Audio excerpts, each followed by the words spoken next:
So today I'm talking about daily drivers. Now, this is my new daily driver. Is this the best car I could have chosen? Do I recommend buying a Porsche Cayenne over other options of big, industrial, tough 4x4s that you can use on a daily basis? In my collection of cars, I've had two standout trucks that I've been using to sort of necessarily not as daily drivers, but as my daily / tow vehicles. We have the mighty Ford Ranger, which has been my primary daily driver, my utilitarianness to sort of combat anything I can throw. And when the Ford Ranger couldn't cope with the job, I had the mighty Hummer H2. So let's start with my daily. The Ford Ranger MSRT. This truck I've had for about 2 years. I've used it for everything, for towing the race cars, for just general bits and bobs, and as a daily car. So let's talk about the Ranger, my daily driver. Now, starting with it as a daily sort of driven car is she's very long. It is a long vehicle, again, for European standards. Any Americans watching, they're just going to think, well, what, that old thing? Yes. For UK and Europe, this is a very long vehicle. But if we step inside, it does have some perks. Keyless entry, for starters. So when stepping inside the Ranger, for a pickup truck, it is a very pleasant place to be. MSRT, which is the upgrade department for Ford, have done a nice job styling this truck. We have this huge, chunky MSRT steering wheel. Nice sort of trim on the doors. The seats have obviously been retrimmed with the MSRT logos. We have MSRT limited edition sort of dash. There is a lot of MSRT sort of badges on this car. Being a pickup truck, the position is very upright. You feel very commanding driving something of this sort of size. The visibility is fantastic. The seats are very comfy, but again, there's no sort of side supports. This is not a sporty vehicle. For some reason, we have a sports mode in a pickup truck with a 2-litre engine, which baffles me. The infotainment system it's Ford, so it's hit or miss. The sat-nav taking us across Europe, decided to take us to random places. There's a nice sort of gauge cluster. Overall, for a truck, it is a nice place to be. But there's a main issue when using this as a daily driver, and it's when we get into the back seats. When stepping into the back, which, again, this is a pickup truck, you have to step in. But luckily, the MSRT division do add these electric folding steps. When stepping in, I will admit I'm not a small chap, but any pickup truck owner will tell you that the back seats of pickup trucks are not really designed for your long distance travels. There's not a great deal of leg room. The seats are very sort of bench-like and very upright. There's no side supports. There's not many comfortable sort of attributes to being sat in the back. If you're just using it for, say, 10, 20 minutes time, not an issue. For longer periods of time, I wouldn't really want to be sat in the back of one. Lifting up the centre headrest, I do think that if you had three sort of medium to large friends, I am protruding over both sort of seats. So, again, I don't really think that this would fit 3 medium to large men, but again, it's sort of, I'm very upright, I'm very sort of, yeah, I do feel a bit claustrophobic in something so large. The main reason for having such little rear legroom is because this is a pickup truck. Behind all the MSRT stickers, we have a Ford Ranger pickup truck bed. It's a standard size bed. We do have an electrically controlled mountain top cover, which surprisingly never really leaked water. I've been told that these leak water. Over 2 years, this one has not, but there's nothing else really to say. Pickup truck. The advantage of using one of these on a daily basis is you could just throw anything into the back of there and you wouldn't be worried. There is also a reversing camera, a very strong tow hitch with a 13-inch plug, MSRT do have the sort of wide body, which again, it makes the truck look a bit nicer. The main reason why I fell out of love with this truck as a daily driver for my personal needs was under the bonnet is a 2-litre EcoBitch engine that only has 210 horsepower and 360 foot-pound of torque. Now, to the average European standard, that might be enough. But for me, no. And this is where normally the mighty Hummer comes into her own with the big 6-litre V8 Vortec under the bonnet with about 400 horsepower, just under 600 foot-pound of torque, weighing in at 3.2 tons without passengers. This thing was a towing machine. The reason why I don't want to use this as my daily driver, 4 mpg I've been averaging with this. 4. Now, unless I decide to do an only WANs page, which I wouldn't make any money of, I cannot afford to run this on a daily basis. So I need to think of something else. Before moving on to the new daily, I just want to show the Hummer. A lot of people who have been to car shows and car events might have seen this truck, because again, we did use this for most major car shows, most major events, because look at it, it's a Hummer.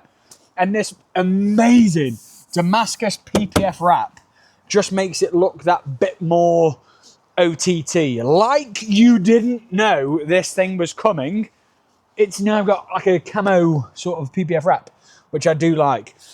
I am announcing that, never thought I'd say this, I am actually selling the Hummer. There are reasons for that. As a business, as Backfire itself as a business, I no longer have a use for it. And it's, rather than just sat here in the yard doing nothing, I would rather it go to its next owner to be enjoyed. So, I'm lying. I bought some more projects that you will see later in the channel.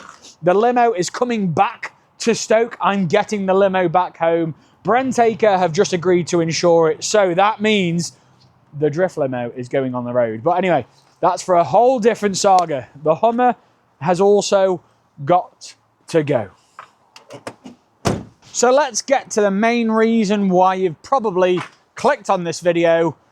The Porsche Cayenne. Yes, I've gone for a Porsche Cayenne, and this is why. There was one key factor why I chose this particular model of Porsche Cayenne over the other ones. I could have got the newer facelift version, which does look better. It has a better rear end, 4 exhausts, nicer bumper, smaller lights, and it does look a bit more modern. But the reason I chose this is what lies under the bonnet.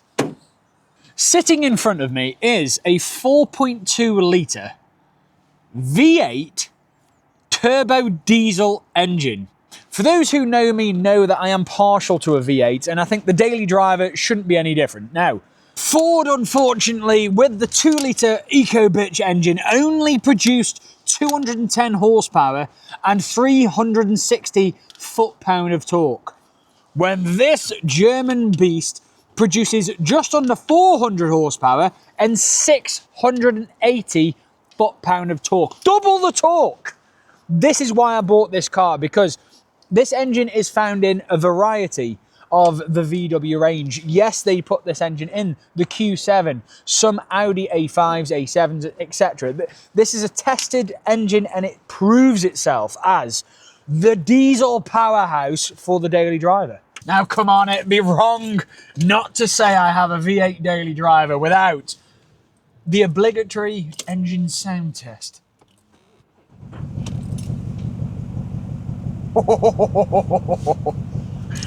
Again, it's nothing crazy. It's nothing overstated, but it doesn't really sound like a diesel.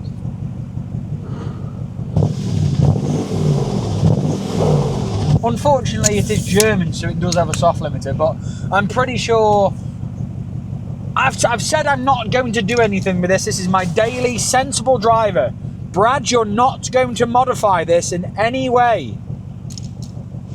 Now again, trying to be sensible for the first time in my life and not buy a car that I'm immediately going to either not be able to use or have instant regret buying, it had to be a good tow car. I've got to be able to take the race cars to car shows, to events, to drift days and everything. Now, if you can see, there isn't a tow bar on this Porsche, but if you open the boot, she's hiding a little secret. With a simple push of a button, it takes a couple of seconds, we have a retractable tow bar. I did say it takes a few seconds. There, it's now locked in place. So I can tow things. Apart from being an amazing tow car, because the powerhouse that is under the bonnet, I have got one issue. These retractable tow hitches aren't the strongest.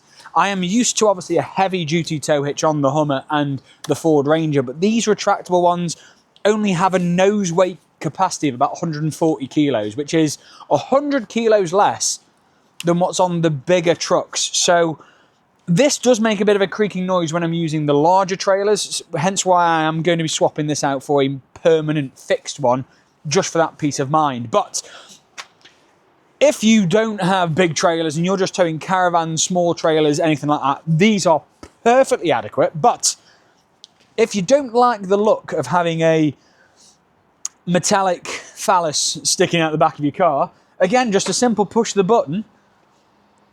You have to wait a few seconds again, but it disappears under the bumper like it's nothing. And then, once you're done towing, you can drive off and your neighbours don't think you're a gyp. Now, compared to every single other SUV I test drove, there was one huge difference between them and the MIGHTY Cayenne. And it's when you step into the front of the vehicle. Once inside the Porsche, I have to say, I think this is where this particular car, Porsche, absolutely hit the nail on the head with this. Porsche are known as the sports car, the daily sports car, the track cars. You know, when you hear the term Porsche, you immediately think quality, driving factor. It's about the driving passion of owning a Porsche. Now, I think with most of the manufacturers, when they went down the big SUV boom and every car manufacturer tried to make an SUV, they lost the essence of what their brand was about. Now, Porsche have not disappointed with this. This is the only SUV, in my opinion, that actually feels really sporty. Once driving this, it does not feel like an SUV. It still has that sports car essence. You feel like you are driving a car, just a very big one. Because when you're behind the wheel of the Cayenne, you're surrounded with this, you're cocooned in like a cockpit style sports car, but it is the size and weight of a small planet. You've got all the buttons, and this is what I like about the older cars, is like we've got gauges, there's buttons that I don't know what everything does, there's switches, there's knobs, there's flappy panels on an SUV for some reason. And again, the massive panoramic roof, it's such a nice place to sit. Even for an older car, it still has that quality yet sportiness about it. I love it. One of my main issues with the Ford, and I think most pickup truck owners might agree, the rear seats are abysmal. There is no passenger room for rear passengers in the pickup truck, especially for extended, longer drives, or say if you're housing people of plumper frame, there isn't much room. But the Porsche, I do have to say, has plenty of rear legroom, even for a larger gentleman like myself. Now, once you're in the back of the Porsche Cayenne, even with the door closed, there is a great sense of space and sort of freedom back here. I think it does help having the large panoramic roof, which does extend the full way back, and that really brings in the sort of natural light, and it makes it a comfortable place to be. Now, with the armrest down, cup holders in the armrest, it's a very comfortable chair. And don't get me wrong, Porsches are always known for their build quality, and even sat in the back here, I am not oblivious to the quality. Everything just feels solid. There's nothing making creaking noises. There's no sense of agedness from cars that you'd expect of this age. Even if I slide over to the middle, there is still a large sense of openness and freedom compared to other cars that I test drove, been in and sampled. I still don't know if I had two other well-built friends like myself in the car with me. I don't know if that might become a little bit too claustrophobic. I have noticed they've got these little ashtrays in the door.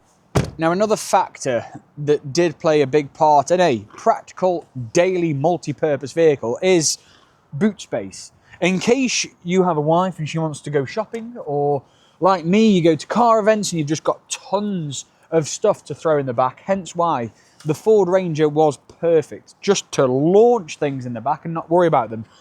Again, the Cayenne, it hasn't got the biggest boot in the world, but I have to say I am very impressed with the size of the luggage capacity. Now, like most cars that have tried to focus on styling over practicality, most SUVs that have like a sloped rear, you do end up losing that boxiness, and yes, it does hinder in the size of items you can put in the boot. You have to say, it's still a very large boot. It can fit a fat man in it.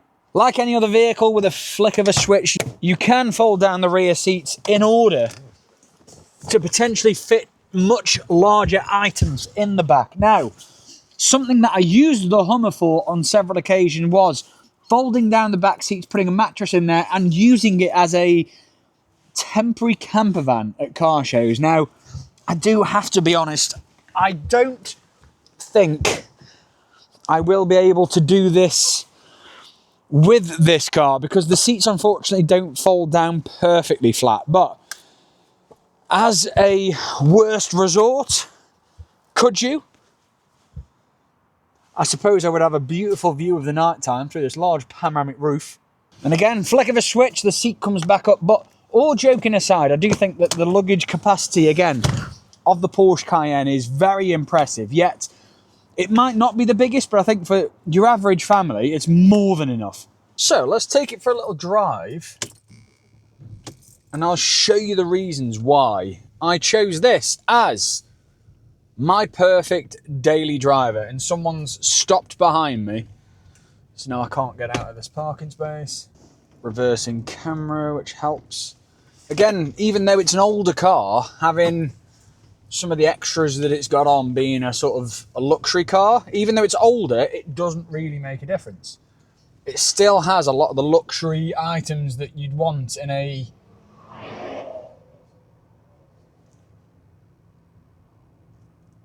.535D. Lovely. You don't see many of them about, to be fair. Oh, this is a good chance to show you. Just a gentle acceleration, but you can hear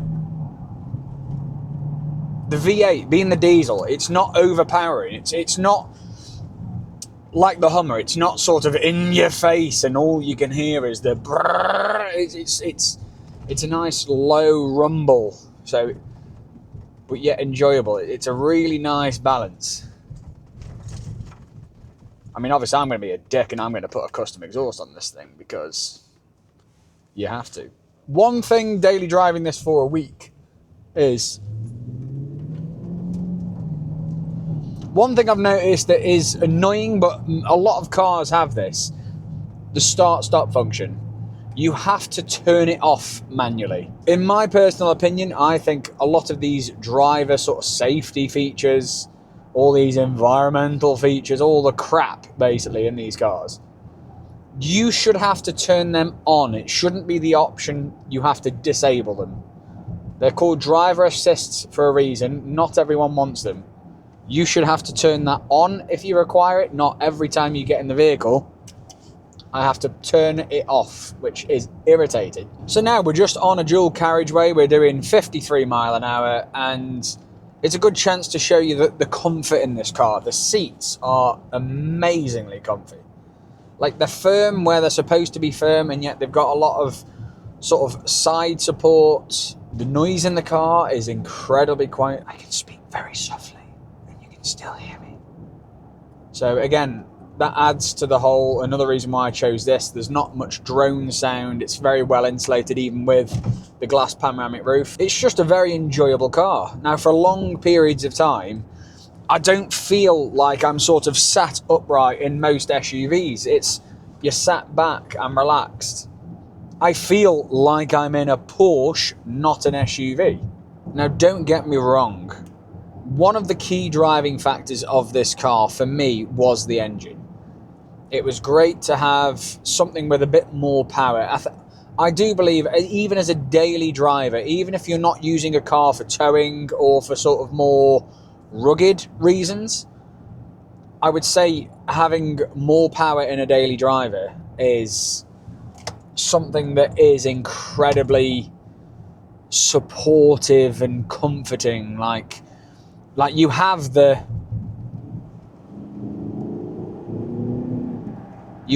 power there when you need it, or you can just sit back, relax, and enjoy a nice steady drive. Moving from the pickup truck as my daily driver to the Porsche, it really has made me realise what I was missing with the daily driver. The whole point of your daily driver is supposed to be practicality. Yes, the pickup truck has, or any pickup truck, has those factors in them that you just know you're in a pickup truck. You just feel so industrial and sort of just having that security where I can go anywhere, do anything. When moving into a more sort of a luxury-based SUV, yes, I now have certain cautions that I never had driving the pickup truck, such as I'm now terrified of curbs. The 20-inch wheels on this car look really nice, and they do suit the vehicle massively. But again, unlike the pickup truck, I can't just mount curbs whenever and wherever.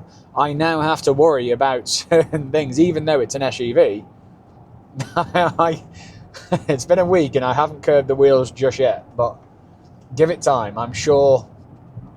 And with the state of the roads in England at the moment, which is a running theme, a lot of the B roads in England are like stage 4 of a Dakar rally. So I'm pretty sure this car is going to have some interactions with some of the potholes, and I'm pretty sure the uncurbed wheels will not last long.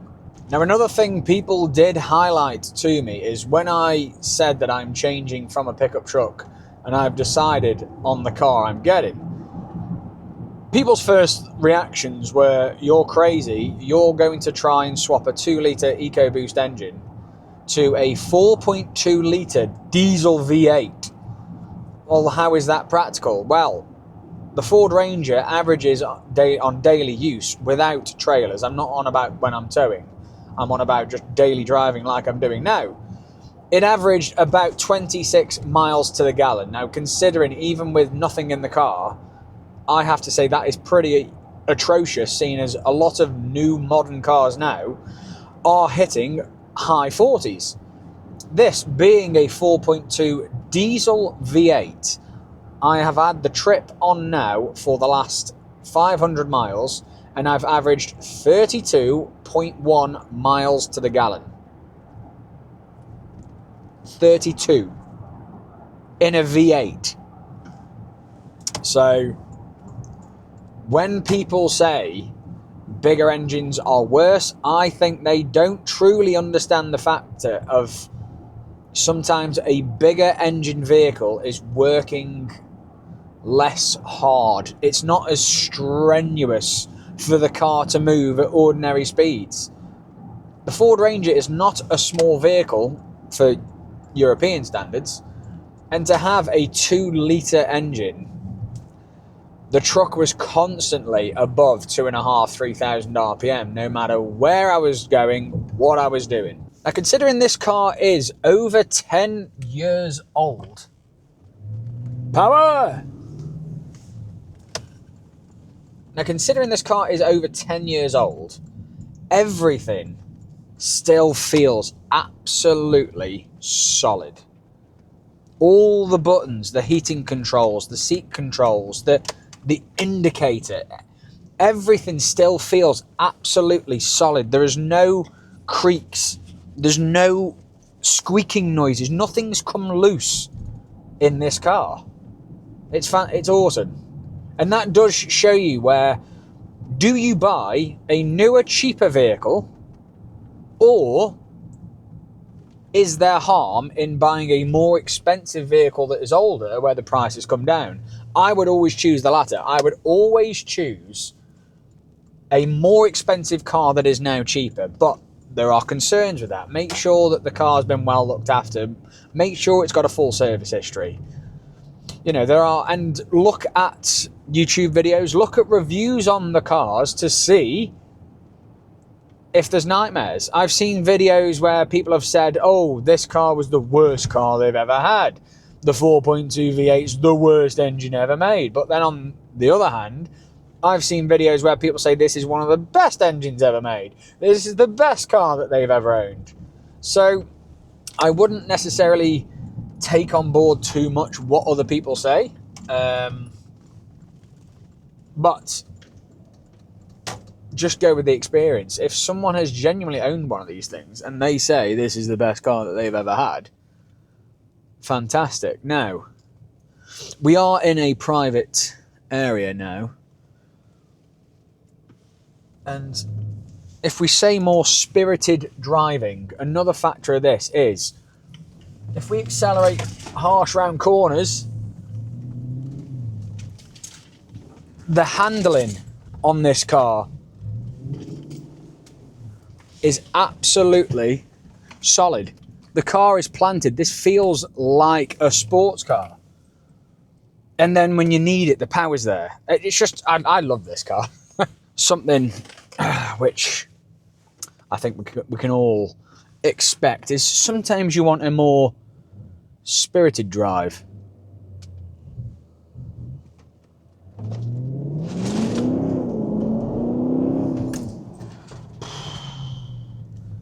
I have to say that power is there. Apologies, everything is being thrown around the back. But I have to say this car has... I'm going to do that again.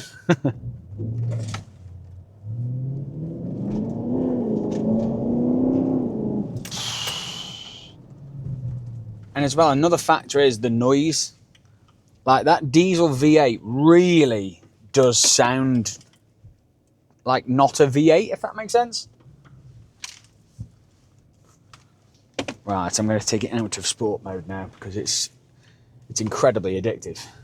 So if I answer the question, which is the whole point of this video, is was this the best daily driver I could have bought for under £20,000? Yes. Do I recommend you potentially look at a Cayenne? 100%. Yes, the Range Rovers are nicer, but they're more money. The older Range Rovers that are in budget, again, I heard horror stories about the reliability and the running costs of them. When something goes wrong, it can be expensive. The Porsche is no different, but that amazing engine, I've heard nothing but good reviews about it as long as you maintain it like most engines. But is it the greatest SUV for under 20,000? Again, this is completely up to opinion, but I say yes. With having the powerhouse engine under the bonnet, the 5 seats, the sportiness compared to like the Range Rovers that do feel a lot more SUV and 4x4. And this, let's be honest, the power of this thing would leave those other cars in the dust. The reliability factors being the diesel, the towing capacity, everything. This car just ticks all the boxes. Would I recommend buying an older Porsche Cayenne? 100%. I do have to say, I mean, yes, I've only had it for a week now, but I just love it. Yes, overall, the best car you can buy for under 20 grand.